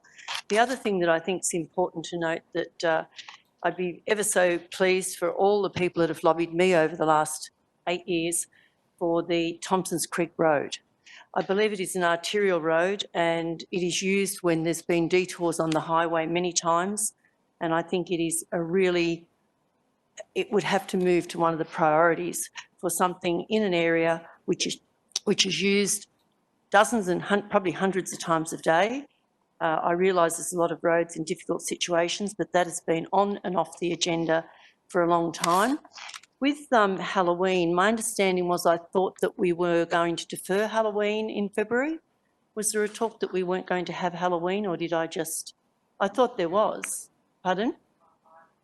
Yes, I thought that Halloween was completely deferred. It was. It was. So and then it we've is. now got $20,000. So, That's to keep for a different reason. so will Halloween be advertised as a Halloween event, or is that going to be something that's going to be, that money's going to be utilised for something to do? Mr. Muir, Yes. It'll be something along the lines of whether it's web-based, whether, of course, we want to still have our film competition, whether we can broadcast something on YouTube, something that has to respect the obvious concerns that I don't think there's any way in the world we'll be able to have that type of Halloween event. And you're correct that is correct to what the council resolved. This is to have something in that space at that time to preserve the brand and to make sure that in this year it's preserved, so next year people don't forget that Lithgow is famous for Halloween. similar to what Bathurst did with their winter festival, they had it on a very, very minimal scale. Yeah. All right, thank you. Mayor Thompson, as a seconder, I don't know if Councillor McAndrew will agree, but I'm happy for the amendment to be an additional point, given the comments from the General Manager. Yeah. If Councillor McAndrew would be happy. Can I understand where? I'm just looking, we have a set of recommendations on page 30 and a set of recommendations on page 41. Well, I was going to put the amendment into the cash flow issues. Yeah. Which is page 30. 11.5.2. Page 30. Yep.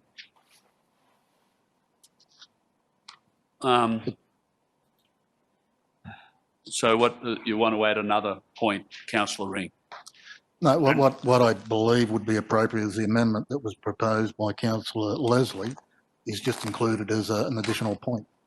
On page 30, it'll be. On page 30. Yeah, fifth point. Can we have a look at it again? Because I Can understand what the GM said, but also understood what Mr. Gurney said too regarding loans at this time. Exactly, and I understand, and I fully support the investigation into loans to do those particular projects to be deferred on the bottom of page 28. But I also listen to what Mr. Gurney said, Yes. and I would hate to get into a position loan-wise where we can't look after our major infrastructure problems like water, which is something that's causing Lithgow all sorts of problems. So, and sewer. It's only a report, Mayor Thompson. Beg your pardon? It's only a report. It is a report, yes. I understand that. Yep. Well, if in the base of it's only a report, I'm not adverse to having as a fifth dot point on page 30, the recommendations of page 30. Thank you, Councillor McAndrew.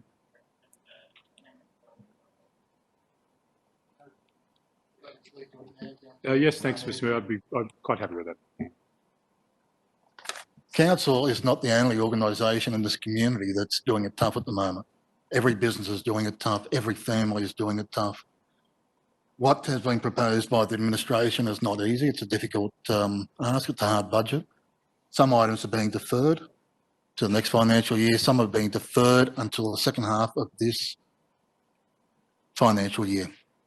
If the funds come in and they come in better than what is anticipated, then the works can be brought forward.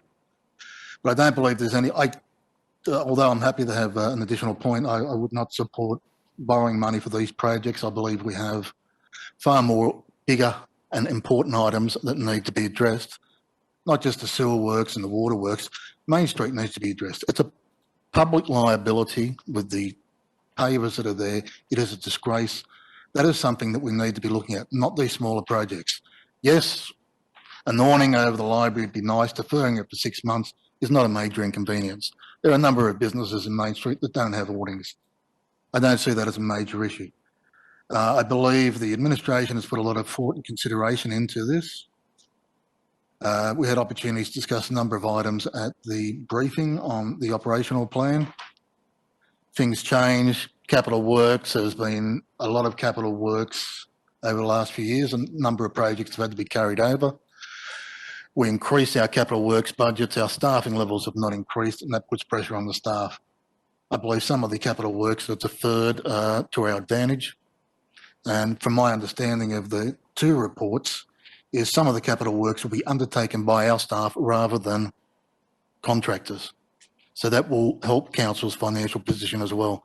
I think the two reports that have been put by council by administration to council are well thought out and well constructed.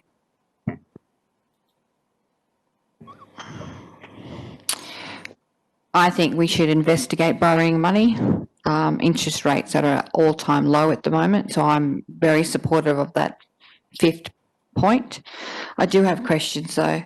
In regards to this report, given the adventure playground carport is 93,000, was this considered for the regions for resource funding? So that's one of my questions. And the grant approvals, was the funding body, have they given approval for it to be deferred? My understanding in regards to Bank House and Farms Creek Shared Pathway, the funding body actually has to give an approval of the deferral of that. Look, I'm really supportive of family-friendly projects, such as the playgrounds and the shade sale, especially at Cullen you know. And have they been considered for regions for resources? Is there any opportunities, you know, to look at other funding? Because, you know, the funding I brought up earlier in the night, can that be contribute? I mean, we need to have a look at all options. What I am really concerned about is the hiring of an unlicensed plumber should be a priority. And we need jobs in this town. Deferring employment opportunities is contributing to the 7.4 unemployment figure, and that really concerns me. So is there some way that we can ensure that employment or that recruitment goes ahead? That's some of my questions in regards to the cash flow problem. Well, I've got to say, Councillor Coleman, I most probably got lost with that many questions, but Mr McGrath, I see. Let's start with recruitment. Well, I can answer some of them, Councillor Coleman, through you, Mr Mayor.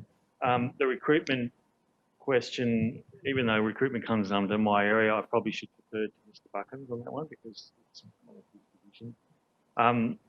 With the Bank House grant question, since Bank House is now on the state heritage list, council can actually apply for grants at any time. They're basically available, so it doesn't disappear if we don't apply now. I can't off the top of my head recall the exact split. My guess is it's about 50-50, but I'm not 100% sure on that. With the Farmers Creek Shared Pathway, we've already applied to the funding body to vary the deed so that there's no penalty for us to finish the pathway in this current financial year. As to the $90,000 for the car park adventure playground, that is still on the books. It doesn't mean it won't happen. It just means that it's deferred. The grant funding for that comes from Centennial Coal's contribution. As far as I know, they're not particularly worried about when we execute it, as long as we do it and they get the credit for that or co-credit for that. And resources for region question, I think Mr Edgecombe's probably got a better handle on the list of projects that we're currently contemplating for council's later consideration. So I'll hand over to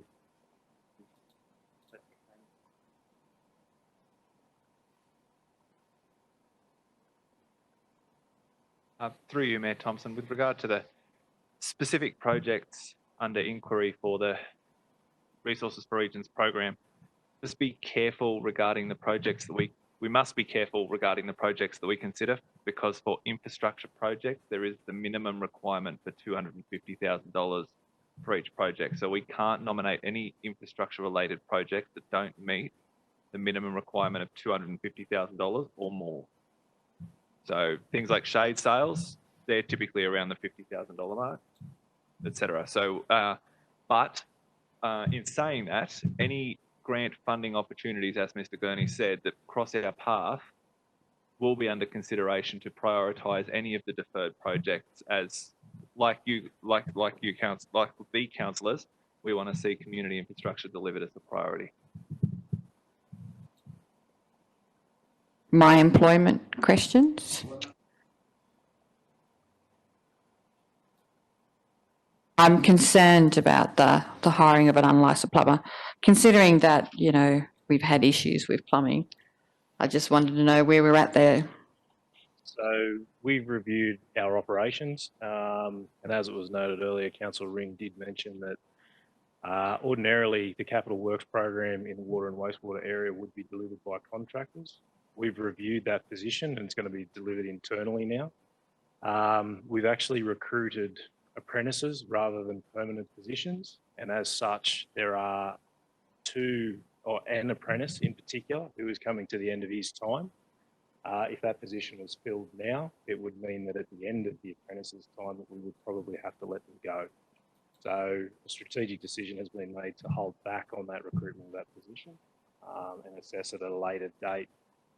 We are considering some additional positions moving forward, but that is going to take some consideration through this financial year and a potential business case for next financial year. Thank you, Mayor. Okay. Councillors, is there any other commentary on this? Okay, I shall put... no, right, I need to write a reply. Yeah, sorry. Before I do, though, I need to clarify something clearly, and a few councillors have asked that question. This didn't only come through the Operations Committee, but it also came through a presentation given by the General Manager, all councillors. In fact, all councillors would have received an email, you know, describing in detail some of the matters and infrastructure work that we were deferring and not doing and the reasons why. So my question is first, is that based on that and based on questions I asked on both of those times, there's no grant funding in jeopardy as a result of these deferrals, is there? Through you, Mr. Mayor, definitely not. Definitely not. Okay, in fact, we have noted there additional grant funding that we have received. I thought that was the case, Mr. Gurney, but it needed to be plainly explained tonight. Look, I write a reply. I'm not happy with deferring. All of the matters in place are important, but however, and I think Councillor Statham may have made the comment where we're confronting times that I've never seen as a councillor. On 16 years in council, we're confronting times that I've never seen before. These are trying times, not only medical but financial as well. And although I did agree to the extra the fifth point on this first set of recommendations on page 30, I am nervous in relation to the loans, because I've got to remind not only on the comment that Mr. Gurney made, and more specifically Cullumbullen sewage system, which is extremely important in my view. We're still under the gun. We're still under financial stress regarding our reporting with Fit for the Future process. That has not gone away. And I've never been comfortable with having to do that or having our staff have to spend their time on reporting to that. And that's brought to the attention at every Finance Committee meeting. So there are times trying deferral's not good, but we've got cash flow issues and we've got to be able to get through this very difficult financial time. So I'm happy, Mayor, so it's clear you're moving the 5 recommendations on page 30 and the 5 recommendations on page 41.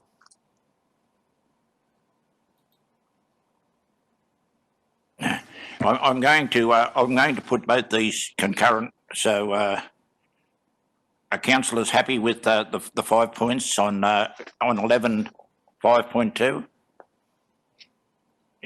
And Sorry, Mayor, so you're moving both those recommendations together? Pages 30 with the extra fifth point and pages 41. And 42. and 42. Sorry, I didn't, sorry, pages 41 and 42. Oh, okay. Well, I had more questions, 6 points. but it's too. Okay, I shall put that then. Councillor Statham? Oh, thank you, councillors.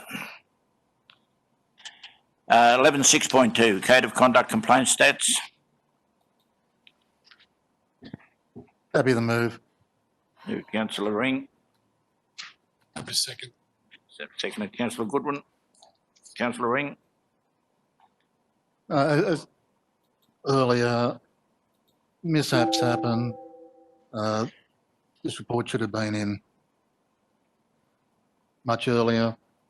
It was missed. It's there now. I don't think there's really anything to discuss. I think it's fairly straightforward. Councillor Goodwin. Yeah, I agree with Councillor Leslie. Any commentary, councillors? Yes, Councillor Thompson, just one question. I believe there was a code of conduct that came and council voted on that code of conduct. I see there are other codes of conduct that have never come before council to vote on. Could you please, through you to Mr McGrath, perhaps, explain why that would have happened? Mr McGrath. Yes, Mr Mayor. I haven't analysed the data that was sent on to the OLG back in 2018.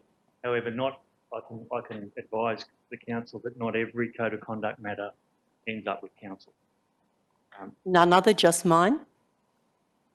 Look, I cannot talk about code of conduct matters in an open meeting, but the procedures are quite clear that some code of conduct matters that are captured by the procedures do not end up with the council. So just to inform the councillors, what was it, 7, 9, 10, not sure how many now, they've all been vexatious. So you might like to realise that there will be apologies coming forward from all your councillors. Point of order. This council at no stage has determined the code of conduct. It is only under the procedures for code of conduct implemented as requested a source of action on the consultant's advice. Certainly Council does not uphold that point of order, yes. Out of order, councillor. And if I may, Mayor, Councillor Statham can find at the attachments a detail of the breaches and how they were dealt with. Thanks, Councillor McAndrew. Okay, I shall put that then. Those in favour? Thank you. Against Councillor Leslie and Councillor Statham.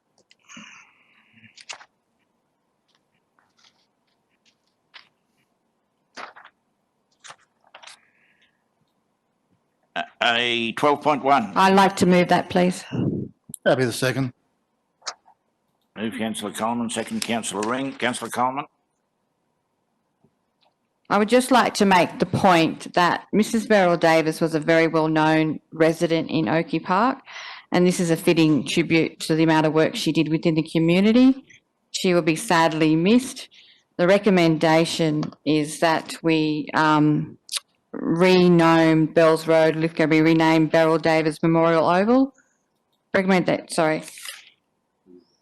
So, yeah, so the recommendation is that we place on public issue for 28 days a proposal that Oakey Park Oval on Bells Road, Lithgow be renamed the Beryl Davis Memorial Oval in honour of well-known hockey coach Mrs. Beryl Davis, who recently passed away.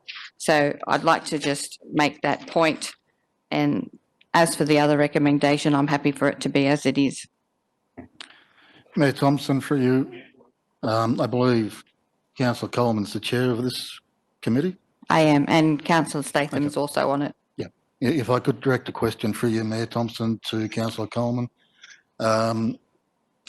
Women's workshops, Lithgow area women's shed, amount requested 3,000, 3,000 recommended. In the comment, it talks about membership subsidy for some members is approved for 1 year only. Yet in the project description, it talks about a series of professionally led workshops to develop skills of members. Having talked to some of these women, the only training that is available to them is at TAFE in Bathurst. So I'm confused by the membership subsidy comment. Is that accurate or? Yeah, that is accurate. It was actually a committee decision. They decided that due to COVID, that will only happen for this year. No, sorry, no, you misunderstood. Are we paying for their fees to be trained or membership of the Women's Shed? No membership to the Women's Shed. Oh, right, okay, because that's not what's over in the corner, so it confuses me.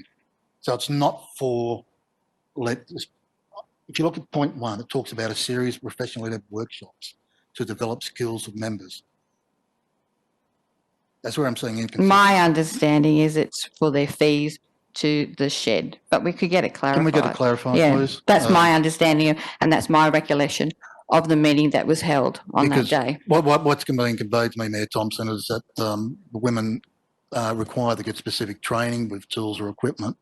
That training is not available locally and they've got to go to Bathurst for it. My understanding was it was for their membership fee to the Women's Shed, because it was $25, I think, annually. But we could get it clarified. That's my understanding of it. I think we need to get it clarified, Mayor Thompson, Yeah. because they'd have to have a lot of members to Exactly. There's a lot of members for $3,000. $25. I do know they're getting That's right. welding courses down there and that Yeah. may have to be paid for. They're getting certain courses for people to come in, local people, whether it's voluntary or not, I don't know. But it seems to me the $3,000 would be a lot of money for Yeah. the members. I mean, as the mover, we can remove that particular item until we get clarification and then bring it back. Look, I mean, the I'm meeting happy. happened on the 19th of May. That's, Yeah. a month and a half ago. Yeah, look, yeah, I'm happy for that. Mr. Mayor, you don't need to remove the item. You just No. need to make it specific to those people who get subsidised. And therefore, if only 10 people qualify, then that's all that you need to pay. Unless, of course, it's not a subsidy request for $25 fees. Best that we remove the Yeah. item and get it clarified. As I said, the meeting happened on the 19th of May. That's 2 months ago. Yeah, I'd rather it checked. And then bring it back. Yeah. Other than that, Mayor Thompson, I'm happy with the report. I'm happy to support the naming proposal. That'll go out to the community. The community will make the decision and its councillors will abide by their decision. Thank you. I know it'll make a lot of the adults very happy with that. Very important that a little school like the Zigzag won the state hockey championship. So yeah, very, very well done.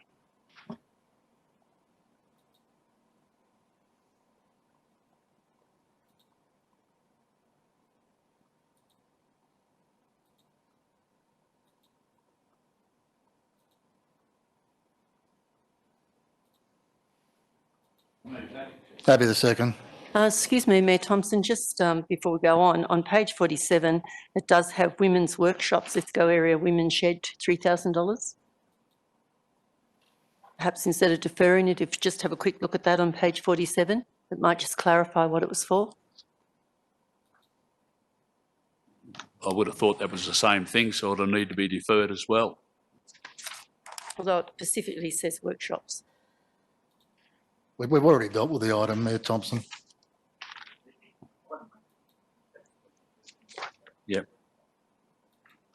Yep, it'll be removed. Yep.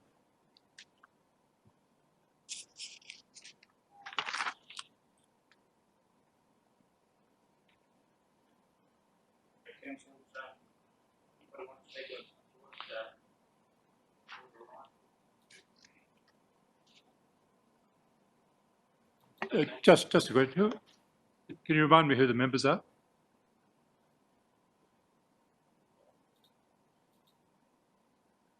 Through you, Mr. Mayor, the voting members are for Lithgow Council are the Mayor and Deputy Mayor.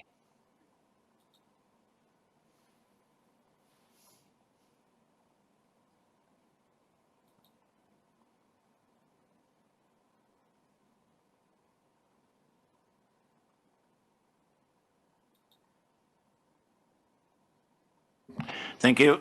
Declare it carried. Unanimous. Finance Committee committee meeting. Happy to move. Happy to second. Councillor Ring, seconded Councillor McAndrew. Councillor Ring? No, the report's straightforward. We've already dealt with the Listdale rating subcategories. The quarter and the various other items have been dealt with previously. Thank you. Councillor McAndrew? No, likewise, Mayor. I shall put any commentary, councillors? I shall put that then. Those in favour? Councillor Ring? Yeah, thank you. Minutes of the Operations Committee meeting. Happy to move, Mayor. Happy to second. Move Councillor McAndrew, seconded Councillor Goodsall. Councillor McAndrew? Thanks, Mayor. The recommendations are on page 54. I make the comment again based on some emails I recently saw that recommendations from all committee meetings, including the Operations Committee, are just simply those. They're only recommendations. The decisions that are taken in these council chambers by all councillors. So if there's councillors that are concerned about what's in the minutes or other matters within the Operations Committee meeting, then they've got every opportunity to speak against it and vote against it here tonight. Thank you. Councillor Goodsall? I've just got one question for Mr Edgecombe, through you, Mr Mayor. Just wondering where the report was on Hassan's walls and the shared pathway, please.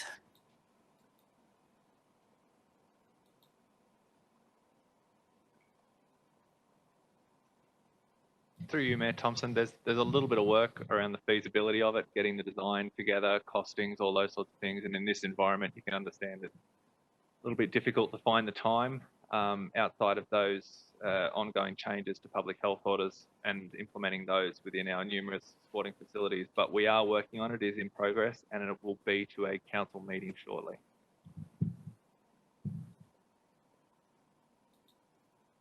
Any other commentary, councillors? I shall put that then. Those in favour? Councillor Leslie? Against. Thank you.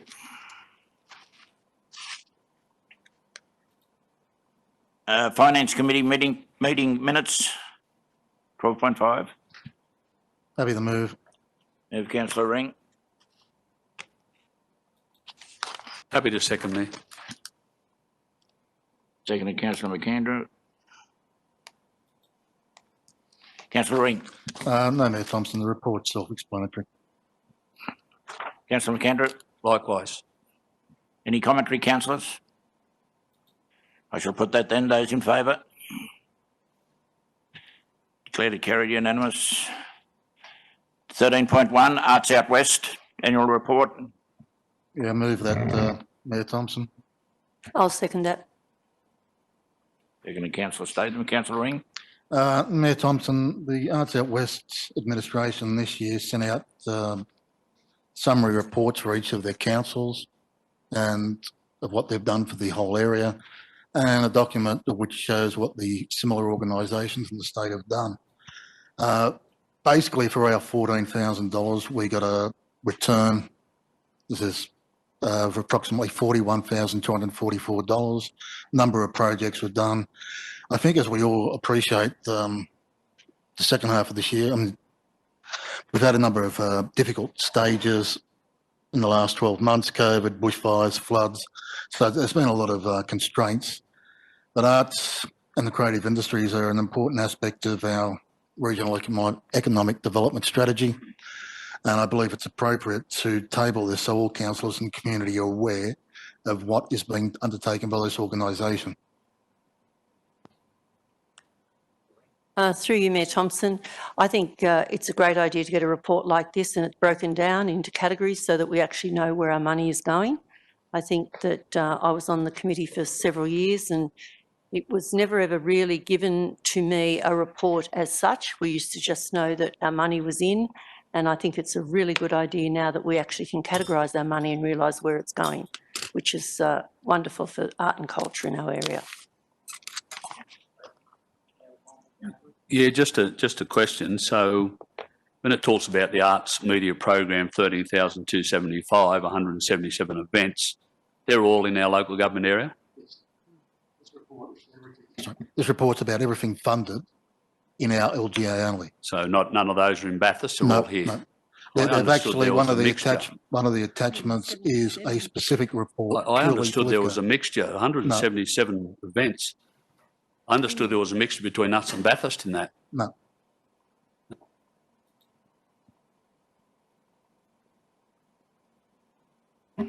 I shall put that then. Those in favour? Thanks, councillors. Carried unanimous. Business of great urgency. I'll move we go into closed council, Mayor Thompson. Oh, sorry, beg your pardon. So I have a item of great urgency, if I may, Mr Mayor. Yesterday I received an email from Mr Patrick Filmer Sankey, a former director, and I'm sure other people have received this, a former director of the Australian Museum, which included an ICAC report dated September 2003, which has raised a number of serious allegations in relation to the establishment of a Museum of Comparative Zoology in Portland. I don't want to go into what those allegations were at this here, but what I would like as a matter of great urgency is that the council administration investigate those allegations in relation to the establishment of a Museum of Comparative Zoology at Portland and any implications that may accrue to our community.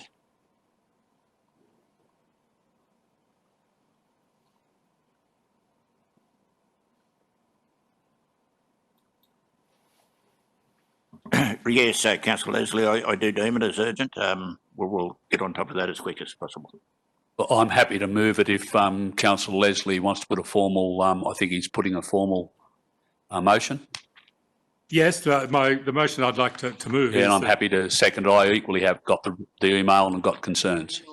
yes, that the council administration investigate the allegations raised in that email in relation to the establishment of a Museum of Comparative Zoology at Portland and any implications that may accrue to our community as a result. Excuse me, Mayor Thompson. If I could speak to it as a seconder, Mayor. Yes. Look, I note that, well, I understand that council has no direct involvement in what's being proposed at the site, but at some given time, council may be involved and they may be asked to support or the like. So I think it is prudent that we investigate what we've received today by way of email. Thompson? Yeah. Look, we've all seen the report.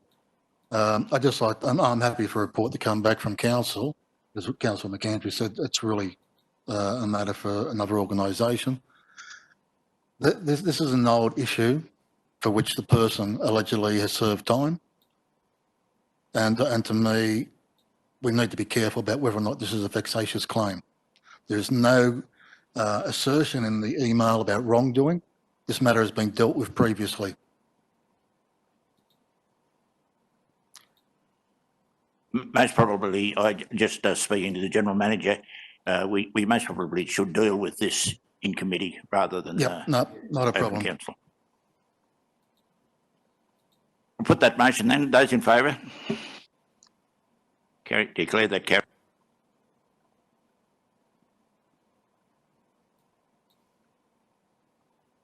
I'll move we go into closed council. Councillor Thompson, Mayor Thompson.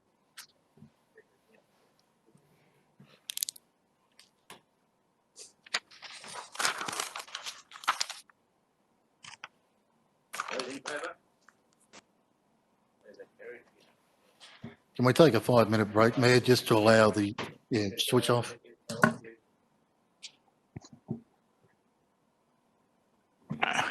Okay, we're back in open council, and the recommendation for the minutes of the Operations Committee meeting is that the council note the minutes of the Confidential Operation Committee meeting held on the 1st of July 2020. And with the confidential report on the Cullenbull and Sewage Scheme, council take option 1, which is council make another offer to the property owner. The current valuation was based on market value. Have been engaged to prepare a just terms compensation report, which is due currently by the 31st of July 2020. And with the General Manager be given delegated authority to conduct negotiations and agreed upon the purchase price. And in the with option 1 out of the way, we move to option 4, which is the preferred by councillors. There are 2 parcels of land on the market in the locality. These will be considered. Okay. Thank you, councillors.